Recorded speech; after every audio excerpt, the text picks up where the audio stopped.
Education में जो strength build होनी चाहिए थी, जो मेंटल मसल्स मजबूत होनी चाहिए थी, वो नहीं हो पाती है।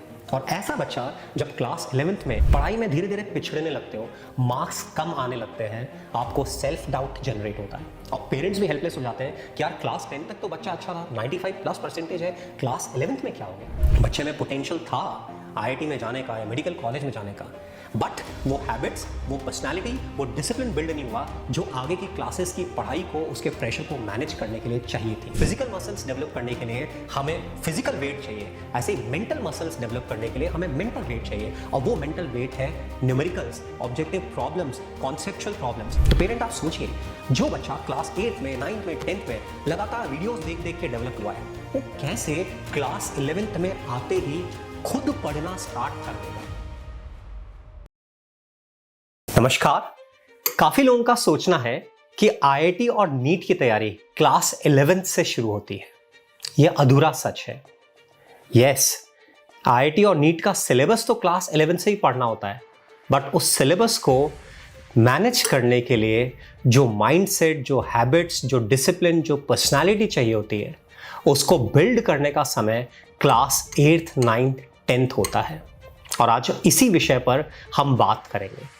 पेरेंट्स, यदि जेई और नीट की तैयारी को अपन एवरेस्ट की चढ़ाई चढ़ना माने, तो चढ़ाई चढ़ने की शुरुआत तो क्लास 11 से ही होगी, बट चढ़ाई चढ़ने के लिए जो मेंटल, फिजिकल और इमोशनल स्ट्रेंथ चाहिए, जो कैपेसिटी चाहिए, वो बिल्ड करने का सही समय क्लास 8th, 9th और 10th है। As a JEE NEET mentor for more than 20 years, मेरा ऑब्जर्वेशन है कि इवन जो बच्चे क्लास 10th में 90-95% स्कोर अचीव करते हैं, वो भी क्लास 11th में जेई और नीट की पढ़ाई में स्ट्रगल फेस करते हैं। रीज़न सिलेबस का वॉल्यूम या डिफ़िकल्टी नहीं, बल्कि टाइमिंग और मैच्योरिटी के गैप का होना है। मैच्योरिटी एक दिन में डेवलप नहीं होती, बल्कि धीरे धीरे राइट एनवायरनमेंट में सही गाइडेंस से डेवलप होती है। पेरेंट्स, सबसे पहले हमें जेई नीट और स्कूल बोर्ड स्टडीज में डिफरेंस को समझना होगा। स्कूल और बोर्ड्स में सिलेबस का वॉल्यूम कम है, चैप्टर्स एक दूसरे से इंडिपेंडेंट होते हैं, problems direct theory based, memory based, formula based होती है, एग्जाम्स का पैटर्न प्रिडिक्टेबल होता है, और इसीलिए ज़्यादातर बच्चे डेली सेल्फ स्टडी नहीं करते हैं, केवल होमवर्क मैनेज करते हैं। एग्जाम्स के टाइम में ही ज़्यादातर पढ़ाई होती है। और वही हम जेई और नीट की बात करें तो सिलेबस का वॉल्यूम बहुत बड़ा है, प्रॉब्लम्स लॉजिकल थिंकिंग वाली, एप्लीकेशन बेस्ड और मल्टी कॉन्सेप्ट्स इन्वॉल्व करती है, एग्जाम ऑब्जेक्टिव पैटर्न में नेगेटिव मार्किंग वाले होते हैं, आपको डेली पढ़ना होता है, क्वेश्चन सॉल्व करने होते हैं, क्वेश्चन सॉल्व नहीं हो तो उनके साथ जूझना होता है, रेगुलर रिवीजन करना होता है, टाइम टू टाइम टेस्ट देने होते हैं और उन टेस्ट की मिस्टेक्स से सीखना होता है। तो वो बच्चा जो क्लास 10th तक केवल स्कूल लेवल पर पढ़ रहा है, यदि एकेडमिकली शार्प है तो स्कूल का होमवर्क, टेस्ट, ये सब बहुत थोड़े समय में मैनेज कर लेता है। और ऐसे बच्चे के पास में काफ़ी खाली समय होता है, और उस खाली समय में यदि कोई स्ट्रक्चर्ड लर्निंग का सोर्स नहीं है, कोई टारगेट नहीं है, तो बच्चा धीरे धीरे ड्रिफ्ट होने लगता है स्क्रीन की तरफ। Reels, shorts, social media, gaming, movies और सीरीज की आदत डलने लगती है। क्योंकि पढ़ाई कम है तो बच्चा स्कूल में मार्क्स ला रहा होता है और इवन बोर्ड्स में भी शानदार परसेंटेज आती है, बट इस ड्यूरेशन में जो स्ट्रेंथ बिल्ड होनी चाहिए थी, जो मेंटल मसल्स मजबूत होनी चाहिए थी, वो नहीं हो पाती है। और ऐसा बच्चा जब क्लास 11th में जेई नीट की तैयारी शुरू करता है, तो अब क्लासेस में डेली आपको 4-5 आवर्स के लिए फोकस करना होता है, रेगुलर स्टडीज़ करनी होती है, क्वेश्चन सॉल्व करने होते हैं, और आपका मेजर टाइम स्क्रीन में जाता है। तो क्लासेस में आप फोकस नहीं कर पाते हो, होमवर्क टाइमली फिनिश नहीं कर पाते हो, पढ़ाई में धीरे धीरे पिछड़ने लगते हो, मार्क्स कम आने लगते हैं, आपको सेल्फ डाउट जनरेट होता है, और पेरेंट्स भी हेल्पलेस हो जाते हैं कि यार क्लास 10 तक तो बच्चा अच्छा था, 95+ % है, क्लास 11th में क्या हो गया। क्लास 11th में एक्चुअली कुछ नहीं हुआ। क्लास 11th से पहले जो हैबिट्स, जो डिसिप्लिन, जो माइंडसेट बनना था वो नहीं बन पाया। ऐसा नहीं है कि सारे बच्चे ही कोप अप नहीं कर पाते हैं। Yes, there are few students जो क्लास 11th में ही अपनी पर्सनालिटी बिल्ड कर लेते हैं, बट ऐसे बच्चे बहुत थोड़े होते हैं और उनका क्लास 10th में यदि पढ़ाई में समय नहीं जाता तो स्पोर्ट्स में, म्यूजिक में या किसी और क्रिएटिव एक्टिविटी में जाता है। पेरेंट्स, ये हमें समझना होगा कि 13 से 16 साल की जो उम्र है ये बच्चे के प्रीफ्रंटल कॉर्टेक्स के डेवलपमेंट की फेज है। प्रीफ्रंटल कॉर्टेक्स बच्चे के ब्रेन का वो पार्ट है जो कंट्रोल करता है डिसीजन मेकिंग को, लॉन्ग टर्म थिंकिंग को, मेमोरी को, फोकस को, इम्पल्स कंट्रोल को और कॉम्प्लेक्स प्रॉब्लम सॉल्विंग को। ऐसे समय में यदि बच्चा रेगुलर स्टडी का डिसिप्लिन डेवलप करता है, कॉम्प्लेक्स प्रॉब्लम सॉल्व करता है, अपनी कॉन्सेप्ट्स को डीप में सीखना स्टार्ट करता है, स्क्रीन डिसिप्लिन फिक्स करता है, तो बच्चे में मैच्योरिटी और वो कैपेसिटी डेवलप होती है जो आगे जाके वास्ट सिलेबस के वॉल्यूम को और डीप कॉन्सेप्ट्स को, कॉम्पिटिशन्स के प्रेशर को मैनेज करने में हेल्प करती है। और यदि बच्चा क्लास 10th तक केवल स्कूल स्टडीज तक फोकस्ड है, मेजर टाइम स्क्रीन में जाता है, तो फिर क्लास 11th में पढ़ाई में कोप अप करने में, थ्राइव करने में एक्चुअली चैलेंज है। कुछ पेरेंट्स सोचते हैं कि यार स्कूल में तो सब अच्छा चल रहा है, मार्क्स आ रहे हैं, बच्चा पढ़ाई मैनेज कर लेता है, तो फाउंडेशन कोर्स की कहाँ रिक्वायरमेंट है, आसपास ही कहीं कोई लोकल ट्यूशन ज्वाइन करा देते हैं और या फिर सस्ता ऑनलाइन कोर्स ऑप्ट करा देते हैं। ये थिंकिंग गलत नहीं है बट इनकम्प्लीट है। पेरेंट्स, यही वो साल है जब बच्चे का डेली स्टडीज का डिसिप्लिन तय होता है, जब बच्चा अपने टाइम को मैनेज करना सीखता है, जब बच्चे का स्क्रीन डिसिप्लिन बनता है या बिगड़ता है, जब बच्चे पर फ्रेंड्स का, सोशल मीडिया का इन्फ्लुएंस स्ट्रांग होने लगता है। यहाँ बच्चे को राइट एनवायरनमेंट नहीं मिला तो शॉर्ट टर्म में तो आपको उसका नुकसान मालूम नहीं पड़ता, बट लॉन्ग टर्म में नुकसान इतना भयावह होता है जिसे हम मॉनेटरी टर्म्स में डिफाइन नहीं कर सकते। बच्चे में पोटेंशियल था आईआईटी में जाने का या मेडिकल कॉलेज में जाने का, बट वो हैबिट्स, वो पर्सनालिटी, वो डिसिप्लिन बिल्ड नहीं हुआ जो आगे की क्लासेस की पढ़ाई को, उसके प्रेशर को मैनेज करने के लिए चाहिए थी, और इसलिए बच्चा पढ़ाई में हमारा पिछड़ गया। तो फिर सॉल्यूशन क्या है? सॉल्यूशन है बच्चे को राइट फाउंडेशन देना क्लास 8th, 9th, 10th में। पेरेंट्स, में यहाँ पे एक और क्रूशियल फैक्टर की बात करूंगा जो है एनवायरनमेंट, जो डिसाइड करता है कि बच्चे का एवरेज माइंडसेट होगा या बच्चे का ग्रोथ माइंडसेट है। बच्चा अपनी पढ़ाई के लिए कंसर्न होगा, डेली स्टडीज करता होगा, अपने दोस्तों में एकेडमिक डिस्कशन, करियर की बातें और दूसरी पर्सनालिटी डेवलपमेंट की बातें होती होंगी, या ज़्यादातर मूवीज़ की, शॉर्ट्स की या अपनी सीरीज़ की बातें होती होंगी। वो एनवायरनमेंट देने का समय है क्लास 8th, 9th, 10th। तो फाउंडेशन एक्चुअली है क्या?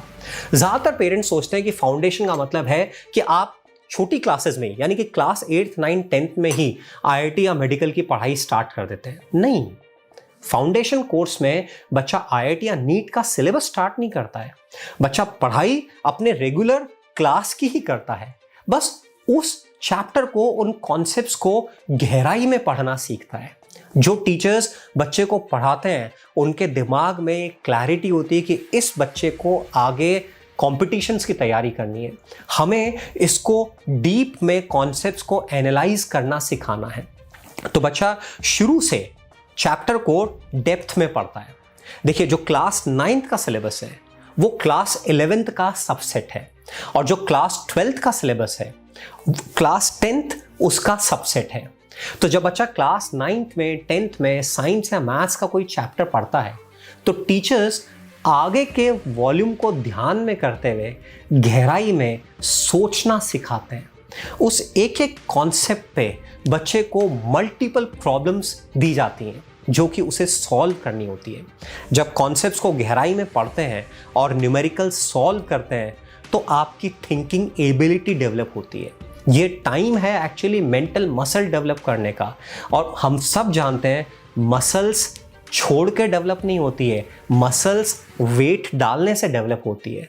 तो जैसे फिजिकल मसल्स डेवलप करने के लिए हमें फिजिकल वेट चाहिए, ऐसे ही मेंटल मसल्स डेवलप करने के लिए हमें मेंटल वेट चाहिए, और वो मेंटल वेट है numericals, objective problems, conceptual problems, जो कि फाउंडेशन कोर्स में बच्चे को दी जाती है। क्योंकि रेगुलर टेस्ट हो रहे होते हैं, असाइनमेंट्स मिलते हैं, एक्सरसाइज शीट्स होती हैं, तो बच्चे को हर हालत में डेली स्टडीज़ करने की ज़रूरत होती है।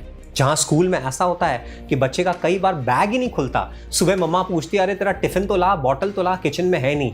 क्यों? क्योंकि रोज़ होमवर्क करने की या रोज़ आपको पढ़ाई करने की ज़रूरत नहीं होती है। बट ऑल्टरनेट संडेज पे टेस्ट होते हैं जिसमें कि सिलेबस पीछे जितना कवर किया है उतना कवर करना होता है, तो बच्चे को लॉन्ग सिलेबस को मैनेज करने की कैपेसिटी डेवलप होती है। जब बच्चा एग्ज़ाम देता है तो उसमें ऑब्जेक्टिव क्वेश्चंस होते हैं, डिफ़िकल्ट क्वेश्चंस भी होते हैं, और हमें बच्चे में वो कैपेसिटी राइट टाइम पे डेवलप करनी होती है कि क्वेश्चन पढ़कर बच्चा जज करना सीखे कि ये क्वेश्चन मुझसे होगा या नहीं होगा, और क्वेश्चन नहीं होगा तो उसे पेशेंटली छोड़कर आगे बढ़े। नेगेटिव मार्किंग से फेमिलियर हो, उसकी डिसीजन मेकिंग डेवलप हो, ताकि राइट काइंड ऑफ क्वेश्चंस वो सॉल्व कर पाए, और जो क्वेश्चंस उसकी कैपेसिटी के बियॉन्ड है उनको पेशेंटली छोड़े और टेस्ट के बाद में सीखे। तो एक कंटिन्यूअस लर्निंग का प्रोसेस बनता है जहां बच्चा अपने सिलेबस में रहते हुए मैच्योरिटी डेवलप करता है, बच्चा ठीक तरीके से नोट्स बनाना सीखता है। ज़्यादातर बच्चे जो फाउंडेशन कोर्स में नहीं होते हैं उनकी लिखने की हैबिट नहीं होती है, वीडियोस देख के पढ़ते हैं। इवन आप अभी भी ये स्ट्रगल फेस करते होंगे कि बच्चे के एग्जाम आते हैं और उसको कोई कॉन्सेप्ट आता नहीं है तो वो वन शॉट्स देखता है, वो वीडियोस देखता है। वीडियोस देख के कॉम्पिटिशन्स की पढ़ाई नहीं होती है। तो पेरेंट आप सोचिए, जो बच्चा क्लास 8 में, 9th में, 10th में लगातार वीडियोस देख देख के डेवलप हुआ है, वो कैसे क्लास 11th में आते ही खुद पढ़ना स्टार्ट कर देगा? ज़्यादातर टाइम तो उसका स्क्रीन पे जाता है। कैसे वो एडिक्शंस क्लास 11th की बिगिनिंग से एकदम कंट्रोल हो जाएंगे?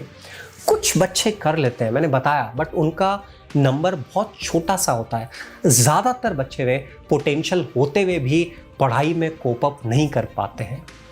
तो फाउंडेशन में वो पीयर ग्रुप बनता है, बच्चा अलग अलग स्कूल के अच्छे एकेडमिक स्टूडेंट्स के कांटेक्ट में आता है, आपस में डिस्कशंस होते हैं, क्लास में एक कंड्यूसिव एनवायरनमेंट होता है जहां बच्चे कॉन्सेप्ट्स को लर्न करते हैं, न्यूमेरिकल्स को सॉल्व करते हैं, अपनी थिंकिंग एबिलिटी डेवलप करते हैं, और धीरे धीरे अपनी लाइफ के लिए, अपनी करियर के लिए कंसर्न होते हैं। इसलिए बच्चों को राइट टाइम पे राइट फाउंडेशन देने की जरूरत है। आइए इमेजिन करते हैं एक सिनेरियो जहां पे दो बच्चे हैं, स्टूडेंट ए, स्टूडेंट बी, दोनों क्लास 10th में 95+ % लेकर आए हैं, बट दोनों में डिफरेंस है। स्टूडेंट ए ने केवल स्कूल लेवल पे या लोकल ट्यूशन के साथ में पढ़ाई करी है, ज़्यादातर टाइम उसका स्क्रीन पे गया है, लिख के पढ़ने की आदत नहीं है, नेगेटिव मार्किंग से फेमिलियर नहीं है, कॉन्सेप्ट्स को कभी डीप में एनालाइज नहीं किया, ज़्यादातर लर्न किया क्योंकि बोर्ड पैटर्न लर्निंग बेस्ड है। और वहीं हमारा जो स्टूडेंट बी है, उसने अपनी बोर्ड्स की स्टडीज़ के साथ साथ फाउंडेशन कोर्स किया, अच्छी तरह से लिखकर नोट्स बनाना सीखा, रेगुलर स्टडीज़ की हैबिट डेवलप करी, रेगुलर ऑब्जेक्टिव क्वेश्चन सॉल्व किए, न्यूमेरिकल क्वेश्चन सॉल्व किए। जब ये दोनों बच्चे क्लास 11th में जेईई नीट की तैयारी स्टार्ट करते हैं तो एक बच्चा क्लास में फोकस करने में स्ट्रगल करता है, घर आके होमवर्क कंप्लीट नहीं कर पाता, टेस्ट में पिछड़ता है। वहीं दूसरा बच्चा क्योंकि उस कॉम्पिटिटिव एनवायरनमेंट से, उस पढ़ने के तरीके से फेमिलियर होता है, तो शुरुआत से ही सही तरीके से कोप अप करते हुए थ्राइव करता है। पेरेंट्स, आप अपने बच्चे को किस कैटेगरी में देखना चाहेंगे? दिस इज़ द टाइम जब हम सही डिसीजन लें और बच्चे को वो फाउंडेशन दें जो उसकी पर्सनालिटी बिल्ड करे, जो उसकी हैबिट्स बिल्ड करे, जो उसको ज़िंदगी को, एकेडमिक्स को सही नज़रिए से देखना सिखाए, उसका सही पीयर ग्रुप डेवलप कराए, बच्चा अपनी लाइफ के लिए, अपने करियर के लिए कंसर्न हो। डिसीजन आज लेना है।